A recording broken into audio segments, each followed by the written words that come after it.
So it's been a while, man, since we've been back, and watching this movie, insane, right? Yeah, it was made almost 20 years ago. It's crazy. Almost 20 to years think ago. about. I mean, the whole mumblecore sort of movement, this movie, I mean, was like such a pivotal moment in my life to sort of pivot my career. I just remember living through it, so watching it again, it's just like, makes me feel old and realizing 20 years has gone by. But it's just so great to see it and see where it's come and where you guys have come since then. So as students, as film students out there sort of preparing for their next chapter in life, you know, you didn't graduate from a blue chip film school. Why are you trying to shit talk Southern Illinois University? No. It's an amazing school, but you know, it's not. I don't like the attitude, man. It's not the typical story that we hear. Southern Illinois, awesome, and Go Salukis. coming out of there. And you look at this film, like it is seriously like the all-star of that sort of era. You got Greta Gerwig, Andrew Bujalski, Mark Duplass, yourself. Like there's so many different sorts of people coming to put this together. I saw Aaron Katz in there. Todd Rohal also, who plays the showrunner in the show, directed like what was Miranda Singh's show? She had a Netflix series. Miranda. Wait, what was the show called? Yeah, what was? Haters Back Off? Yeah. Todd directed Haters Back Off. Todd directed. I mean, it's crazy. And, so coming from Southern Illinois, and then you're just like, how do you even begin to put, like, tell us the journey of like, you graduate film school at Southern Illinois, and you're thinking to yourself, I'm going to New York. Like, what are you thinking to get to the point of making this first film or making your film sort of in this sort of genre and independent world? Take us through that. Well, I kind of knew coming out of film school that I didn't want to move to New York or LA and that I wanted to make my own movies, cheap, you know. Well, I was like always inspired by low budget independent films. Like I've never had and still don't have like Hollywood aspirations or dreams. Like I liked the no wave 80s like New York movies, Jarmusch and Susan Seidelman and that Spike Lee, like that group of filmmakers. So yeah, I just kind of wanted to move to Chicago and like get it going. I made my first feature called Kissing on the Mouth in 2004, the year after I graduated, by just gathering friends together, and I had like gotten a job with the Chicago International Film Festival booking flights and hotels for the visiting filmmakers. But it like showed me the behind the scenes of how a film festival works, how they make their programming decisions, like what actually happens behind the scenes. And then during film school, I had taught myself like rudimentary HTML coding because I thought I should probably have some like marketable skill set. Yeah. And so I had like built my own, you know, very cheap and simple website during college. And then when I moved to the city, the company that did the website for the Chicago International Film Festival, when the festival ended, I basically like begged them for a part-time job. And just started making my first movie like whenever I could afford to like save up enough money to like shoot a little bit more. And I wasn't sure whether it would be a short or a feature. I was kind of like improvising it and figuring it out with like a small group of friends. So we shot it on and off from like the spring of 2004 into the beginning of 2005. So you have an odd job, and then in the off time, you're just messing around with your friends. Shooting a little bit, editing a little bit, calling everybody, getting them back together, shooting a little more, editing a little more, just slowly putting this thing together over like 8 months. Yeah.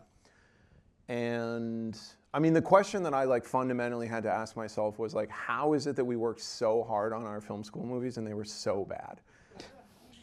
Like we killed ourselves. Yeah. And then the movie sucked so bad. And I was like, I don't get it. Like we worked so hard on these. And so when I was like out of film school and living in Chicago, I was kind of like, all right, how do I like flip that equation? It'd be nice to work way less hard and make good movies, you know? Yeah. And so I just thought like one of the things was pressure.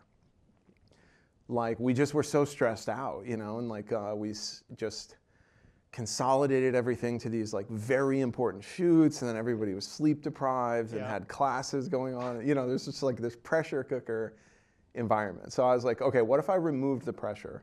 And rather than trying to raise money and like shoot a first feature, I just, used my own money and just shot whenever we had time, and didn't even put pressure on it to become a feature if it just wanted to be some weird length or something. Yeah. And the filmmaker Roger Avery, who had written Pulp Fiction with Quentin Tarantino and directed a bunch of his own movies, at the time that I was in film school, he was making The Rules of Attraction based on Bret Easton Ellis's book. And he was keeping, we have to zoom back to the year 2002, when blogs and things like that were like a novelty that people were inventing at the time. Yep. He was like keeping a blog of his pre-production, production, and post-production of making The Rules of Attraction. And in the comments section of that blog, there was like a vibrant community of filmmakers forming, just interested in like tracking his progress. No one knew each other's ages or where they lived or anything like that. And so I kind of become part of that community over the summer when I didn't have anything going on. I was probably commenting in there like, way too many times a day. And I started to get to know some of the people, but I didn't even know their real names or anything like that. Yeah. And when I started making my first feature, at some point when I probably had like half an hour worth of stuff to show, I just hit up the people in that community and I was like, I'll burn DVDs and send a DVD to anybody who wants to like watch the first half hour. Like I would love feedback or whatever. And one of the guys who lived in Austin, Texas, hit me up and I sent him a DVD, and then he was encouraging, and when I had like closer to the finished movie, I sent it to him again. And I didn't realize it, but he was a pre-screener for South by Southwest. And he took, he gave my DVD to the head programmer, whose name is Matt Dentler, who now runs like Apple Studios. But at the time, Matt was like programming South by Southwest. And I got invited to South by Southwest without even submitting the movie. Like he emailed me and was like, hey, my friend passed along the DVD of your movie. Do you want to premiere it at South by Southwest? And I just thought I must be the luckiest person in the history of all time, and that my film career was about to like launch. And we premiered at South by Southwest in 2005, and then I got rejected from every festival I submitted it to for like the rest of that year. Wow. And in a way, it was like the greatest thing that ever happened, because I just got busy on the second movie. So, but when I went to South by in 2005, I met David Lowery, who now is doing huge movies. Yep, Green Knight, all sorts of stuff, yeah. Yeah, he's like he's doing like an Anne Hathaway A24 like rock star movie right now or something. I met Ty West, I met Mark Duplass, I met Andrew Bujalski. They all had movies there that year, and a lot of us had our first features there that year, or all of us had our first features there that year. And while they all went and spent the rest of the year having fun, going to film festivals together and stuff, I was just like getting rejection emails, sitting in Chicago being like, ah.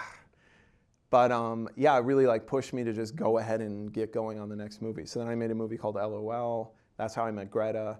She was like, I made LOL with this guy, Chris Wells, who actually he just wrote Nathan Silver's new movie that Jason Schwartzman and what's her name are in. I think it's called Between the Temples. It was at Sundance last year. And, so he's still like active. But anyway, at the time, like he was a student at Columbia in New York, and he was dating Greta, who was going to school at Barnard. And he was like, we could use my girlfriend's like voice messages, and like this was like flip phone days or whatever, but like early cell phone camera stuff. He was like, I asked her, and she's cool if we use the real voice messages and cell phone pictures we've sent each other back and forth in the movie. And they had just, amazing authenticity because they were real. And so as we were making LOL, I was like incorporating that stuff. And then Greta came to South by Southwest for the premiere of LOL. We were like back the next year with that movie. And when I met her there, I was kind of conceptualizing Hannah Takes the Stairs. And I asked her if she wanted to act in this. And then, but yeah, the whole ethos at the time was just like, keep going, I mean, we were making these movies for like nothing. Right. My first movie was probably $3,000. My second movie was maybe $6,000. And then Hannah, I think we made for like $50,000 or something like that. Wow. And so, but all those people like Mark, Andrew, I mean, they're in Austin, New York. I mean, they're all over the place. So that all sort of started from your first film at South by, meeting them. Just and the then festival circuit, Yeah. and yeah, we were like, I mean, you know, it was like cool for everybody to realize that across the country there was these little pockets of filmmakers just doing small scale, naturalistic, like relationship movies with their friends. Everybody was shooting on mini DV and like, but yeah, we were like lending each other equipment and stuff, like just shipping each other microphones and borrowing cameras from each other and just trying, you know, I mean, none of us had money. We were just trying to make the movies as cheap as possible. Yeah. I mean, it's crazy. And so when we go back to Hannah, talk to us about sort of that process. I mean, it was small, but there's also, it also wasn't sort of that structured, sort of like, here's a script. We have 15 days, or I don't know how many days it was. But no, there was like nothing like a script. We had like a sort of, I was imagining a kind of like palindrome structure or something. Like the movie begins and ends in her bathtub and we kind of like work towards the middle. Yeah. And I had the idea that it would like start with one relationship. She would, that one would end, she would go through another, and then it would sort of end, you know, similarly with a new one beginning or something. So we had like formal constraints and structures going into it. And then, yeah, everybody came to Chicago. We just kind of like crammed in. We were in a 2-bedroom, so we gave Greta one room and we gave Rye the other room, and then all the guys just slept in the living room in sleeping bags. And which was a set also. Which also was their apartment in the movie, yeah. And so, yeah, we just like spent a month just trying to work every day and, you know, and so like, figure out the movie what as is we were your shooting pitch it. to these people? Like, are you just like, yo, you guys want to come hang out for a summer for a month in Chicago? And I don't really have a story yet, but like, you'll come and just sort of, we'll do something? Sort of. I mean, Greta had just gotten out of college and was like, yeah, that sounds great. I met Rye on the festival circuit. Rye also thought it sounded cool. Yeah. Kent had acted in something that I'd seen at South by Southwest, so we'd hung out with him down there. He was writing for SpongeBob SquarePants at the time, and they had like a hiatus between seasons, so he came out. Mark had done the puffy chair at the time. Yeah, basically like Mark probably came for 4 days or something. Right. Bujalski probably came for like 6 or 7 days. So, you know, some people were like rotating through, but Kent was there the whole time. Greta and Rye were there the whole time. Right. Kevin Buersdorf was there the whole time. And yeah, it was like, you know, we thematically knew what the movie was about, and we felt like we wanted to capture just a feeling that we all had of being like immediately post-college and just not totally sure what next steps looked like or how to be an adult and navigate the world. And so, and also, yeah, we were like building it as we went. So, you know, each day we shot stuff and then I would like edit. And so structure was forming as we went. You know, I would try and put 2 scenes together and feel like, okay, there's a missing scene between these two. Like they don't want to butt right up against each other. Yeah. So then the next day we'd kind of try and shoot another scene and Reshoot see if the that scene? worked. Or Not really reshooting, like building or adding. Okay, okay. And yeah, we probably shot plenty of stuff that just didn't make it into the movie. Sure. But we tried it. You shot for the whole 30 days that you had the but not on a apartment, or normal no? schedule. Okay, Like, yeah. there wasn't call sheets or things like that. Like we all just were living together, so we would wake up and be like, okay, We have an idea for someone, something. yeah, people would go get coffee or breakfast or whatever, and then like maybe, you know, around 10 or something, we would put our heads together and be like, okay, you know, we've got this idea for this scene. Yeah. And, you know, we didn't really have like car. I think maybe Kent had driven his car out from LA, so we had one car, but you know, most of the time we were just taking the bus or the train around, just like, I mean, it's not like there was even equipment, you know, it's like all of our equipment fit in one bag. Right. We could just This is carry the around. HVACs, probably all practicals. No, right, no location releases, no permits, Yeah. no anything you see in the movie. We just went and stole it, like you know. And so this is technically then your third feature? Yeah. Technically your third feature. It's starting to pick up. It's your second feature at South by. Third feature. Yeah, at they South. took- Oh, they because took- the first feature, they just and then kept LOL, taking and them. then this Yeah, one. yeah. So it's your third feature. You're starting to build momentum. This was probably the biggest one, though, right? At the time, by Right. a lot. Yeah, like Rolling Stones was covering it. Like Yeah, it was yeah, like yeah. it was getting Well, out there. so Matt at South by Southwest like gave us, you know, kind of good placement with Hannah. And I think as a programmer, recognized a burgeoning sense of community amongst the people who became like the mumblecore filmmakers. Right. And So we premiered at like their biggest theater on their Saturday night or whatever. So we got a lot of press attention, and then IFC bought the movie, and they like put on a festival at the IFC Center in New York, like a 2-week mumblecore festival. Right. Which included my 2 previous movies, Aaron Katz's movies, Frank Ross's movies, the Duplass's movies. Like, you know, that really like cemented. You know, there was like a huge Sunday New York Times article about mumblecore. Like it really became like a concept in the summer of 2007. Like, 2007, yeah. Yeah, the summer after we shot the movie. After you shot it. So it's like you think about that and you go, like from a sort of perspective of your career or the arc of your career, you're thinking, dude, I'm like at least they're from the outside world, right? They're looking at it being like, man, it's like New York Times, Rolling Stones, like it's being featured in the IFC Center in New York. Like, but I had like just turned 25 years old. You know, I was sort of like excited about it all, but completely broke. I mean, still living in Chicago. You know, it was like ostensible external career success, but in reality, my life was like not different. Nothing's changed. Like I mean, and so the trajectory of this, which is really interesting, you do this, it has tons of success, all these interesting people, and then take us through this next chapter where, you know, there was a year even after Hannah where you made 7 features in a year.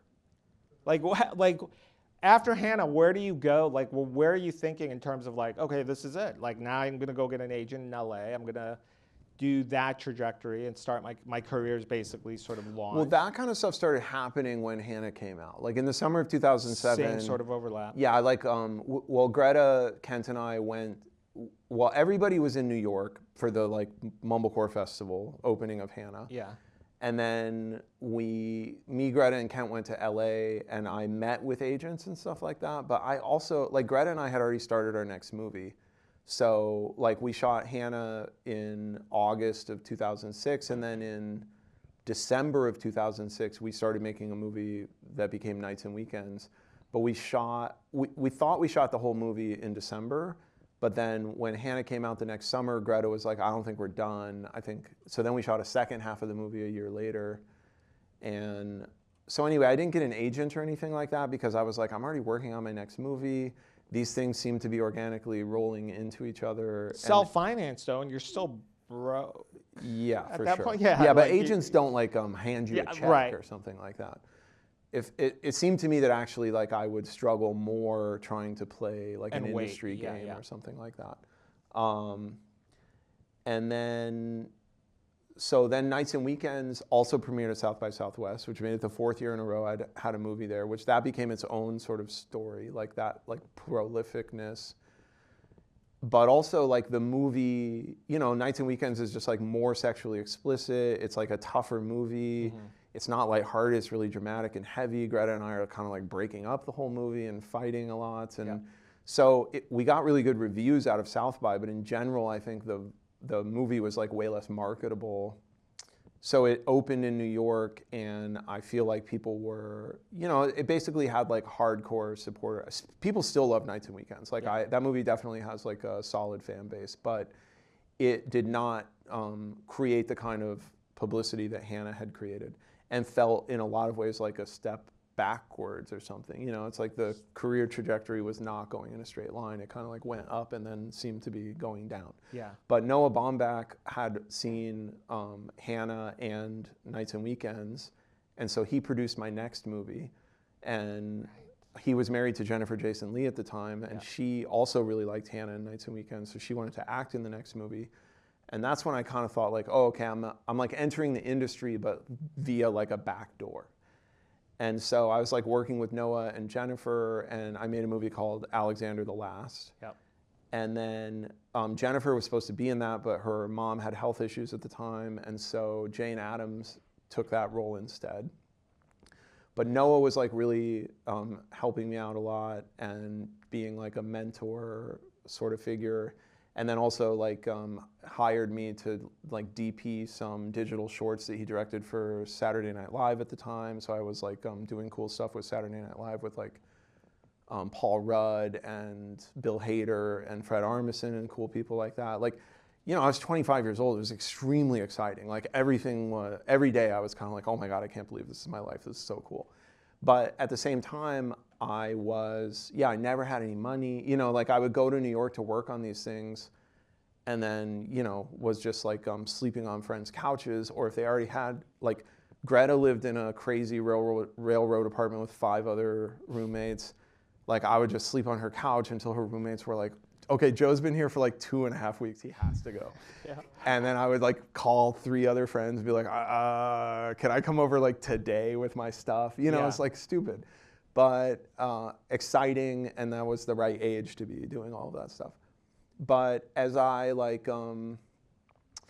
spent the next several years doing that, like Alexander the Last got some press because Noah Baumbach produced it, and there was like other ostensible cool things happening. But, you know, again, these were like, you know, $30,000 tiny little like independent films. Like Alexander was 30,000? Yeah, something like that. Wow. I mean, super duper cheap. Yeah. So, you know, we were basically selling them to IFC for slightly more than we made them for, or something. Like my payday at the end of the movie was $5,000 after 9 months of work or something, you know? So I was just hustling any other job I could get, like trying to figure stuff out. Like Ty West hired me to go to Wilmington, North Carolina, and shoot behind the scenes on Cabin Fever 2, which he was directing at the time. Like I was gigging, like doing stuff like that, you know? Okay. And I got married during that time. And then when I was 29, or when I was like 28, my wife and I were like, realized that she was pregnant and we were gonna have our son. And that was the year that I directed 7 features, because in my mind, I was like, okay, it's gonna be really difficult to shoot movies once my son is born, but I could shoot a lot of movies before he's born and then just slowly edit them after he's born. This was like the logic of a broke 29-year-old with a kid on the way. And so I just started shooting these movies, but then like Adam Wingard, who I had also started working with at the time. Adam's like directing Godzilla versus Kong movies now, so or he just did a A24 action movie that they just shot a couple months ago. But Adam was like homeless at the time and living in Birmingham, Alabama, semi-homeless or something, like living with a girlfriend or something. But he came and like slept on my couch for 2 months while Chris was pregnant, because he also was sort of like at a similar career place of desperation, basically. Yeah. And I had acted in his movie, A Horrible Way to Die, and we had become friends before, like, and collaborators. So he was like DPing a bunch of my stuff and living with me in Chicago on the couch with like no doors in this apartment. The whole thing was so stupid. But we just were like, go, go, go, you know, for our own reasons. I was kind of like, okay, my son's going to be born in November, so I got to make a lot of stuff now. And he was kind of like, I'm homeless and broke, so I got to make a lot of stuff now. And he knew that A Horrible Way to Die was going to premiere at Toronto in September or something. So he was like, between now and September, I'm free. So we were making all kinds of stuff. We made like a softcore gay porn movie under fake names that we like shot for $1,000 and sold for $7,000 to like TLA, a distributor in Philadelphia. Yeah. I mean, we were hustlers, you know. We had no other way to pay the rent or buy groceries. Like we just had to make films as fast as possible. And so yeah, it was like a wild, wild year. But basically, like out of those 7 movies, and Adam had taught me how to make a feature in like 5 days, like shoot and edit. Yeah. And that's what I was doing. So my game plan was like shoot a lot now, edit later, and then I just ended up shooting and editing now. And then I was like, well, shit, how do you distribute like 7 movies, you know? Miraculously, like Sundance took one of them, Uncle Kent. The Berlin Film Festival took Silver Bullets in Art History, and South by Southwest took Silver Bullets. Like, and then IFC bought Autoerotic and Uncle Kent. But I was on food stamps at the time. I mean, my son was born and we were just desperately broke. I mean, reliant on the state of Illinois to keep us alive. And then suddenly, like, whatever like hadn't been happening since Hannah. So from 2007 to 2011, it was pretty bleak. But then in 2011, it like weirdly turned around, and yeah, I was like in January I was at Sundance, and then in February I had 2 movies in Berlin. I suddenly had some money because IFC had bought 2 of them at once. Yep. And that began a sort of like next chapter. Also, Adam like got Your Next going, and so I went down to Columbia and was like making some money as an actor working on Your Next. And the only agent who I'd met in 2007 who kind of like hung in there was David Koppel, who I still work with today. But you know, he would call me every 6 months and kind of be like, "Hey, are you sure you don't want an agent?" Like. And I was, you know, every time I was kind of like, I'm all right. Like, I'm just doing, you know, my weird small movies. Yeah. But finally, by 2011, by the end of 2011, I was like, yeah, just so broken, confused, and not sure of the next moves that I called him. And I was like, okay, I'm going to be out in LA for the AFI Fest. Could we like get coffee and talk about like figuring something out? And I had acted in and directed a segment of VHS. And so VHS premiered at Sundance in 2012, and we sold it for $1 million. We had done the movie for like $250,000 and sold it for $1 million. So we all got like $30,000 checks in the mail. And it was like the first little bit of breathing room I had had in forever. And I was like working with David at that point, and he was like, okay, what movie do you want to make next? And I was like, I don't know, just whatever, you know, could you get me like TV directing work? Could you just get me something that will like pay the bills? And he was like, it's not really going to work like that. You know, you're better off just making your own movies. And I was like, okay, well, someone told me that Lizzie Kaplan was like a fan of my movies. That's like the only actor in Hollywood that I know likes my stuff or has heard of my stuff. He was like, okay, well, would you want to have a meeting with her? And I was like, yeah, I mean, if you can make that happen, definitely. So I met up with her, and I kind of pitched her, like I had been getting into craft beer here in Chicago. Like a friend of mine from high school was brewing at Three Floyds, and I was starting to meet other people in the craft beer world. And I was kind of like, oh, it'd be cool to make an independent film set in the like Chicago craft beer world. So I had lunch with Lizzie Kaplan. I kind of pitched her the idea, and she was like, that sounds cool. And then she had just done an episode of New Girl and worked with Jake Johnson. She was like, you should meet Jake Johnson. He's from Chicago. I think you guys would like each other. So I got coffee with Jake, and Jake was kind of like, yeah, I'd do a movie with Lizzie. So this like project started to come together, but we couldn't find money for it because there was no script. You know, I was going to like improvise the movie. And we were looking for, you know, $600,000 or something like that. And we were like moving in the direction of casting and getting closer and closer to our shoot date, but Jake had New Girl. It was between seasons 1 and 2 of New Girl. He knew he had to go back to New Girl July something. So we had a limited window where we could make the movie.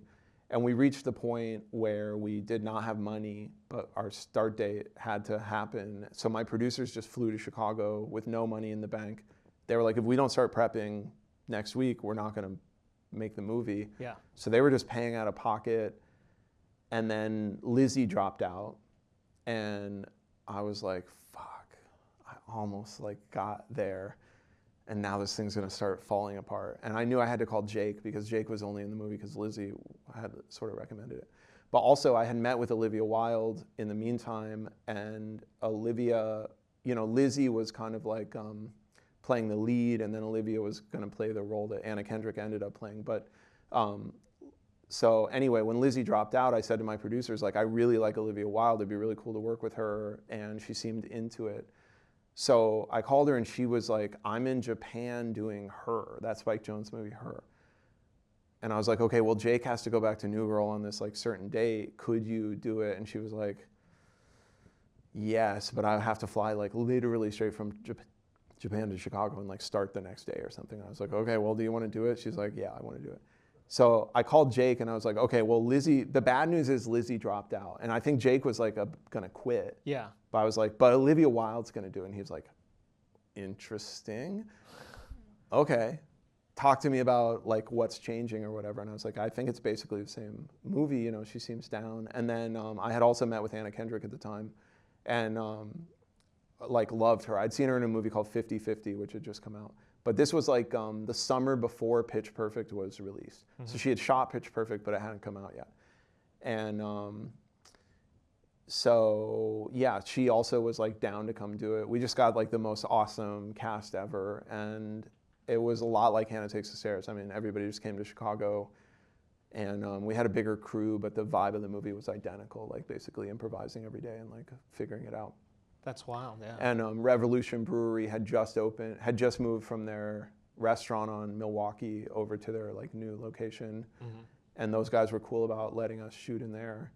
So yeah, we just like improvised Drinking Buddies, and then my whole career changed after that movie came out. Drinking Buddy. Yeah. Why? Like, what was the sort of? It just like I don't know, the like presence of these kinds of like actors and everything else just I think made it feel like a lot more slick and professional. Even though I mean we made it in almost the same way. Same as style. I've done the other. I mean, so leading up to that though, I mean, it's interesting because they say necessity is the mother of all invention, right? And you have these limitations, and so, you're thinking like, I'm a filmmaker and I have a very specific voice, and like, if I can't find the money or if I can't do that, that's not going to be it. Do you think your process was formed out of like pure necessity? Like, you weren't like, oh, I'm going to shoot a movie in 6 days. You're going, this is the type of movie I can shoot in 6 days, and this is what I'm going to bust out. A lot of it felt like that.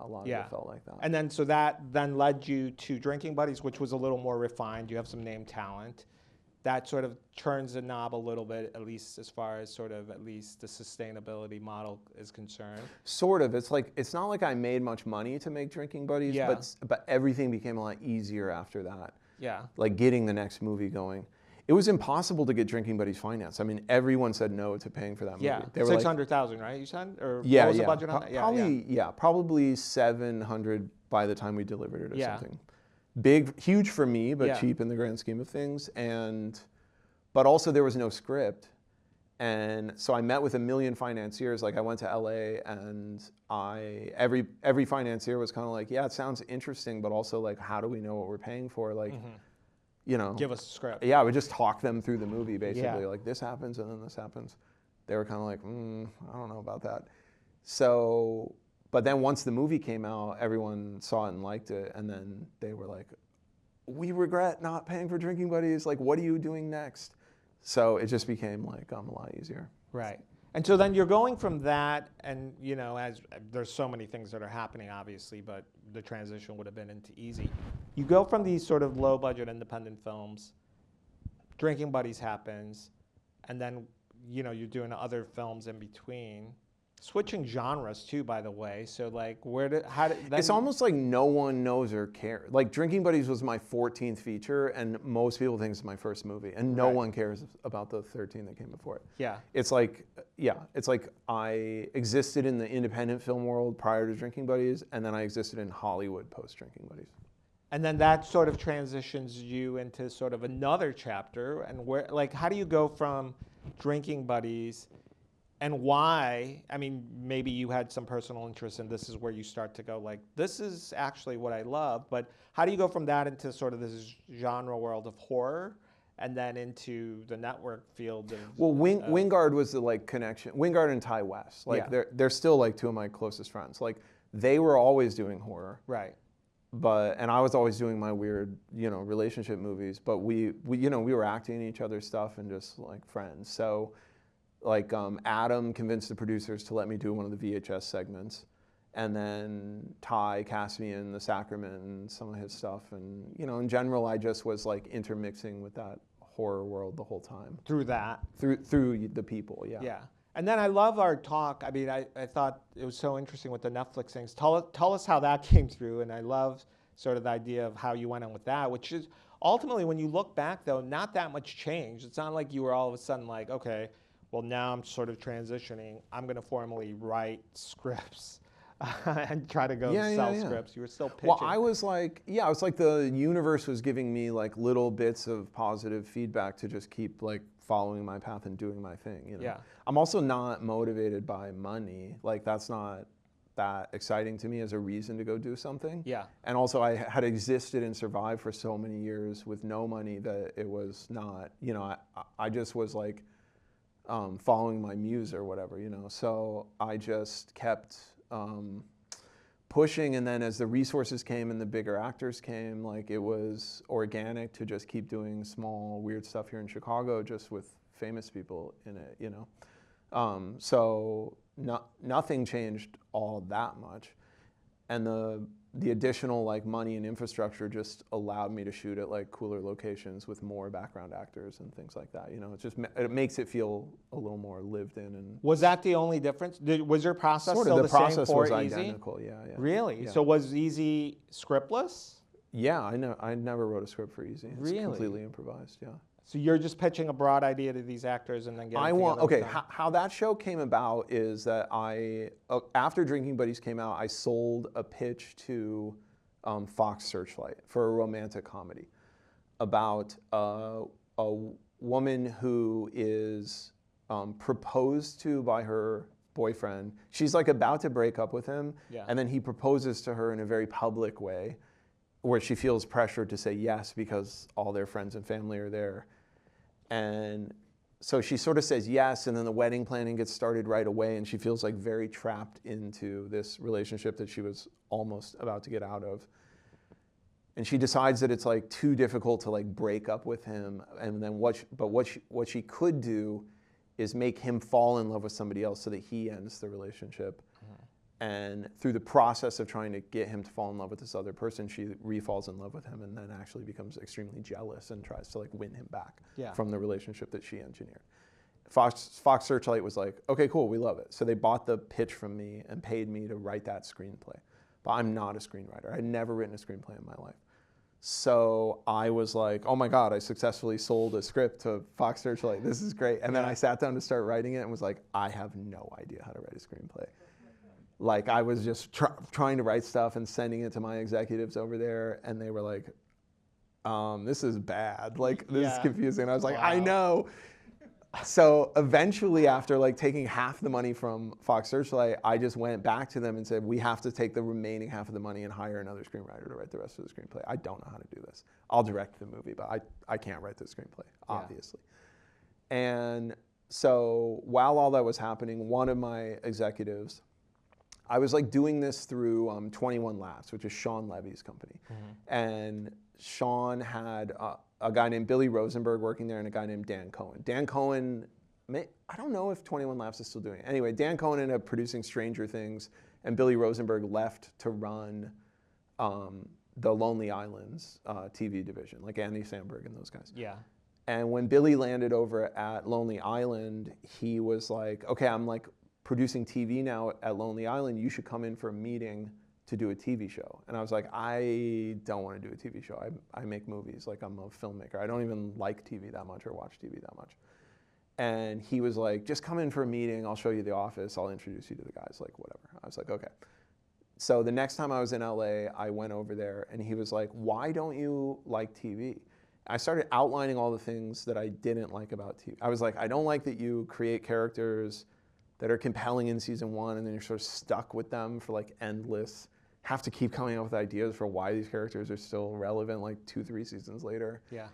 And I don't like, you know, the sort of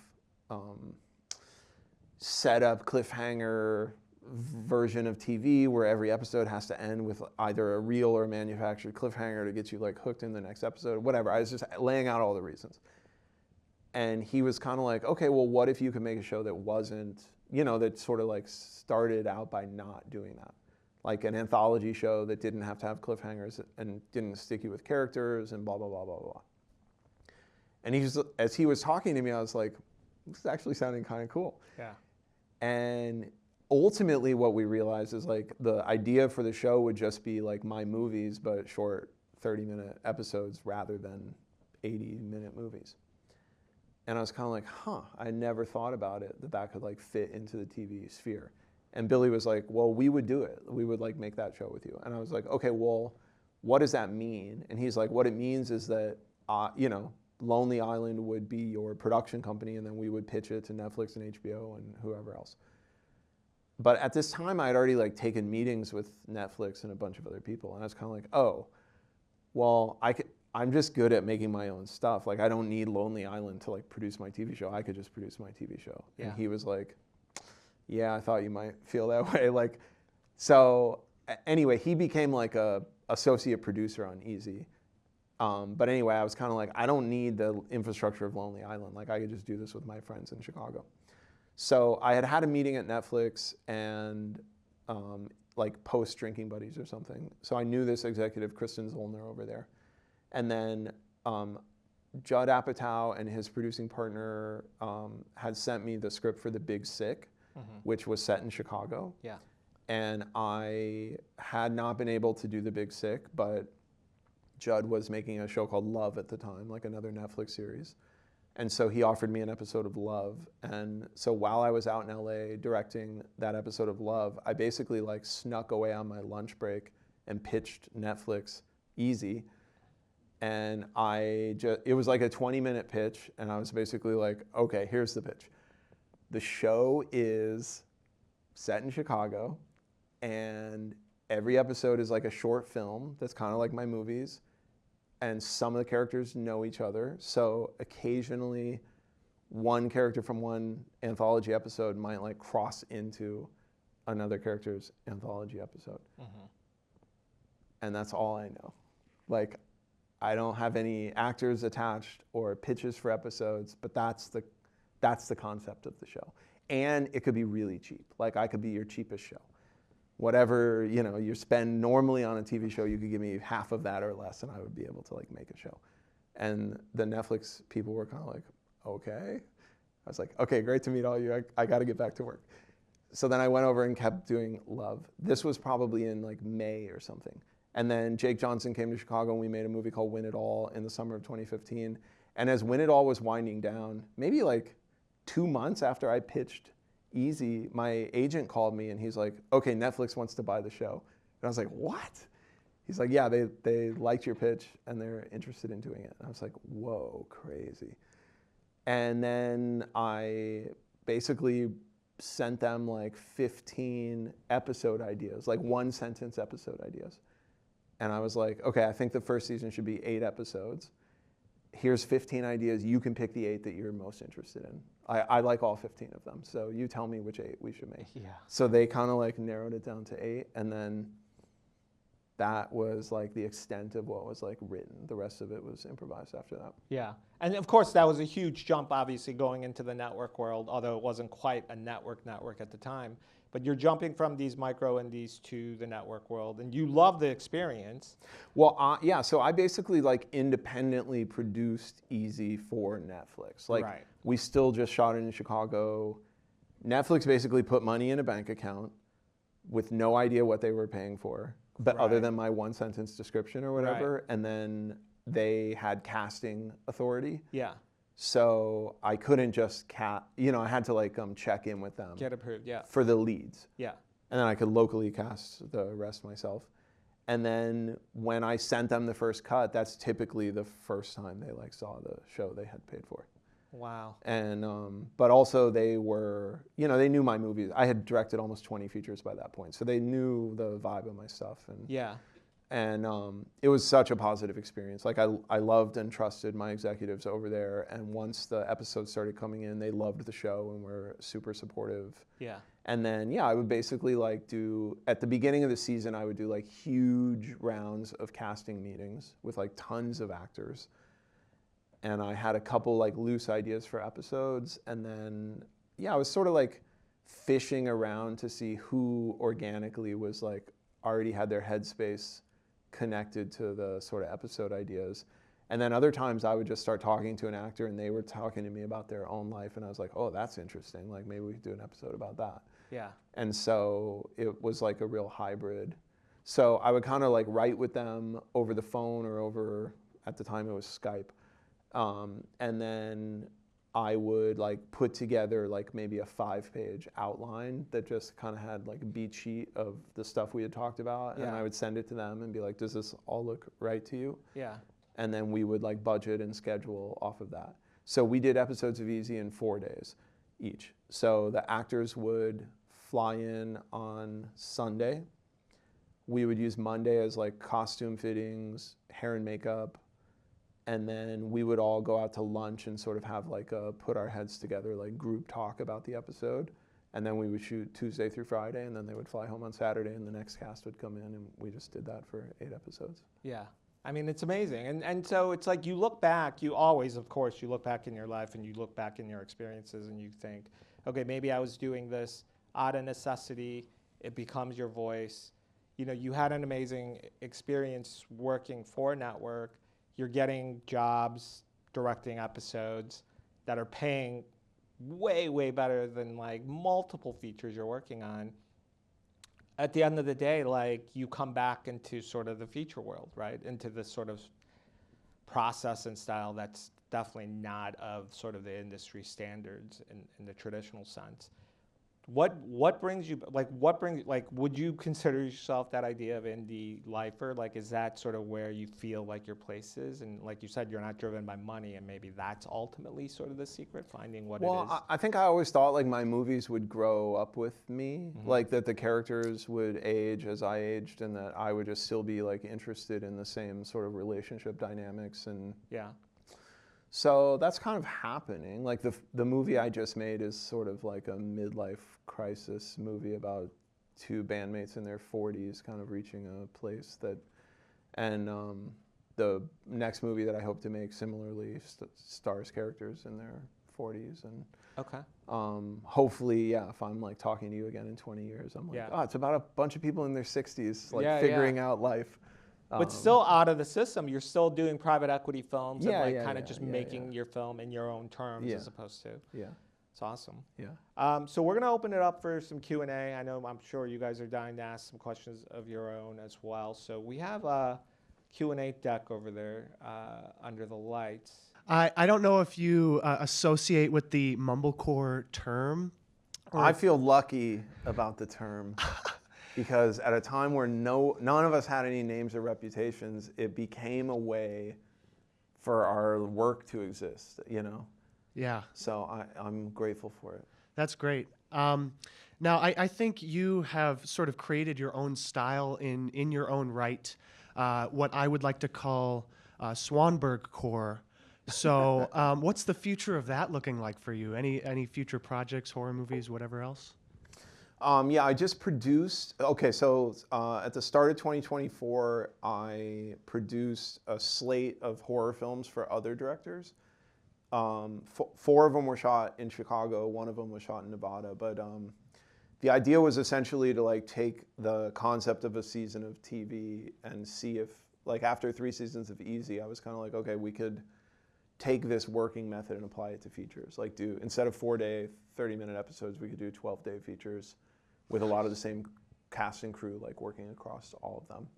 So those movies are in post-production now.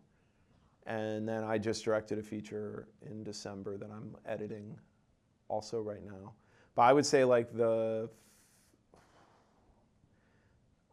future looks the same as the past, probably. I love that answer. I'm like primarily driven by wanting to work with actors that I like and to take their ideas and incorporate that stuff as much as possible. Yeah, I'm like not that picky about, I don't have like big future visions or anything like that. I'm like a case by case kind of, and also I'm, you know, it's like I'm working within reality. Like I might have 3 ideas that I'm into, but the one I'm going to make is whichever one can get financed and the timing works out and it just ends up happening. So, and then I love acting too. Like I've been doing a lot of acting the last couple of years, and I basically. Yeah, I've seen you in many a stuff. Yeah, usually one day rolls in horror films where I get killed. Yeah. It's my bread and butter. Loved you in the Intruder one that I am completely blanking on. You're next. That's it. Thanks. Anyway, yep. Thank you. Also, I'm opening a video store in a couple weeks. Right next to the music box. Yeah. Yeah. That's my current project. Yeah, for everybody who has never been in or misses the brick and mortar video store, we will be open probably the end of this month or early April. But yeah, we're literally right next door to the music box, and it's going to be really cool. Hi, thank you for coming. One question I wanted to know is, like, if you could go back to the beginning of your career, is there anything you would do differently or any advice you would give to yourself? I don't know that I would do anything differently. Yeah, I always just kind of trusted my gut to dictate next moves. Yeah, I was like surfing waves of collaboration that were, following my gut instincts of what was practical, exciting, realistic to do with small budgets and things like that. And yeah, it was a very busy time. I would say maybe if I could like tell myself anything, it would have been to like take a little more time off to appreciate some of the experiences. Like basically as like Hannah Takes the Stairs was traveling around to film festivals, Greta and I had already started making nights and weekends. Like, we would be in some city that neither of us had ever been to, but we would just be in the hotel room editing nights and weekends while everybody else was like at a festival party or something like that. I'm happy we were so ambitious and like dedicated to the work. Like I don't regret that, but I think, every once in a while I could have like gone out and done something fun or like actually like walked around the city I was in. But I was very single-minded and focused at the time, So yeah, that might be like the only advice. I'd be like, all right, it's okay to take a night off every once in a while. Thank you.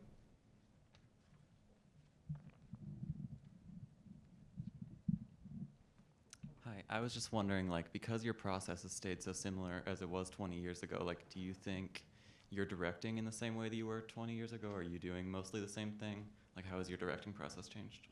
I'm like a lot more, I'm a lot more conscientious. I edit my own movies, so I'm often, sitting in the editing room with my footage from set. And, you can see with Hannah Takes the Stairs, it's like all handheld. I'm shooting it myself.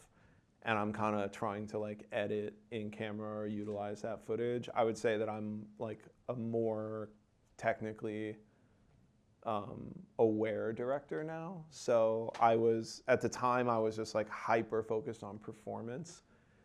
And now I just, through doing it for so long, I'm just a lot more aware of camera placement and sound design and just a lot of other technical elements that I think, you just like through experience get a second nature kind of sense of that stuff. And I would say that my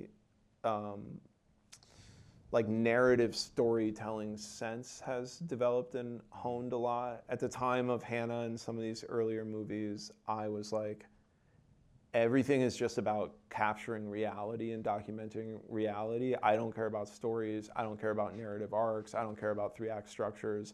I just want every scene to feel hyper realistic and real, and then the amalgam of that will be an experience that, kind of takes the audience through something. I would say now I like step into movies much more focused on telling narrative stories and thinking through. It's like at the time I felt maybe that like one had to suffer for the other. That if you had a strong narrative story that you would then be like compromising reality because life is messy and doesn't work in like clean 3-act structures. Now I feel like the challenge is if you want to have a really strong and compelling narrative story with a good structure, how do you then also make the performances very realistic and naturalistic? And not viewing them as opposed to each other as much as complementary.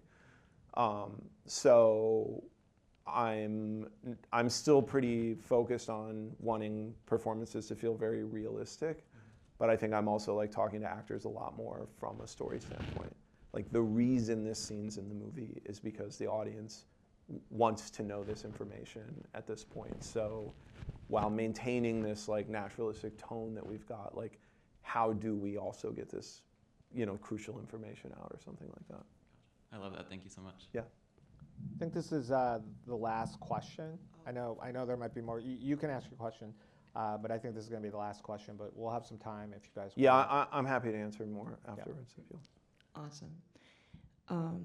So I am trying to make a movie very DIY-esque as well.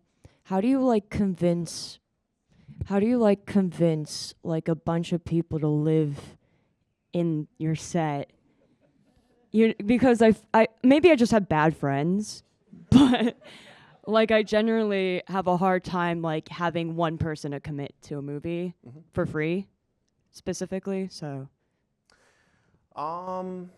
Yeah, well, that is definitely a big task. I mean, I think for me, it was like being around and sort of attempting to suss out and vibe out from people how ambitious and hungry they were. Because I was really ambitious and hungry, you know, like even though I knew we had no money, I had big hopes for the stuff we were making. And so I was trying to connect with people who I sensed also were, yeah, just like thinking big, even if they knew that the reality was kind of small. And really also trying to make the experience fun as well, you know? So like on the earlier movies where there was no money, it's like whatever money we did have, I made sure that like, you know, we went out to restaurants every night and like had, yeah, just kind of making it like, making sure that it was a communal group experience where the money was existing to create space for the creativity, as opposed to approaching the movie like from a stressful logistical standpoint where everything's this huge challenge and whatever. It was kind of like, okay, well, you know, if we stayed up late shooting the night before, like we're not going to have an 8 a.m. call time the next morning. Like let's all sleep in and then we'll figure out like what we can do in the afternoon. Really just thinking about like lifestyle as being also crucially important. So I would say that if you are gearing up or imagining like doing a low budget DIY kind of movie and you're talking to people, you know, I would just like make sure that you're remembering to create a fun experience as well. And that it will help the movie ultimately too, you know, to not be, yeah, just to not make it feel like a job, I guess, you know, but rather like a creative adventure that everybody's going on. Because for me personally, it's like I am happy to work for free. I still work for free all the time. Like if friends call me and something sounds fun, then I'm not like wondering how much I'm going to get paid. But if somebody calls me and it sounds annoying or like a job, then suddenly I'm kind of like, okay, well, that's where I'll exchange my time for money, you know. So as you conceptualize whatever your project is, like I would just also try and conceptualize an experience that you feel like would be fun for you to go do for free, and that might also resonate with other people. okay, awesome. Thank you so much. No problem. Awesome. Well, thank you guys for the amazing questions. Thank you guys for showing up tonight. Again, you know, Joe can be around and answer any other questions for a little bit if you guys have some. As we depart, any final thoughts for these young, amazing, emerging filmmakers that you want to? Yeah, like, well, there are no rules to movie making. You can go do whatever you want. I would strongly encourage you to go make work that you feel like is coming from a place of love and passion. That's definitely the best energy that you can offer an audience if you're not going to offer them big production value and production design and stuff like that, is to give them an experience that feels passionate and authentic. And yeah, be yourselves. You know, you're at a really like cool time where life's normal pressures and financial realities and stuff are maybe a little more flexible than they will become later in your life. So I would encourage all of you to take advantage of your youth and energy while you have it, and be ambitious and be creative and take chances. You know, it's like not worth playing it safe or trying to appeal to the industry by making calling card type movies that are sort of auditions for bigger movies. I would encourage all of you to make like the weirdest, wildest most personal stuff you can right now. There will be time to appeal to the industry later. But, and have fun. Don't forget to have fun. It's like the coolest job in the world to be a filmmaker, so don't forget that.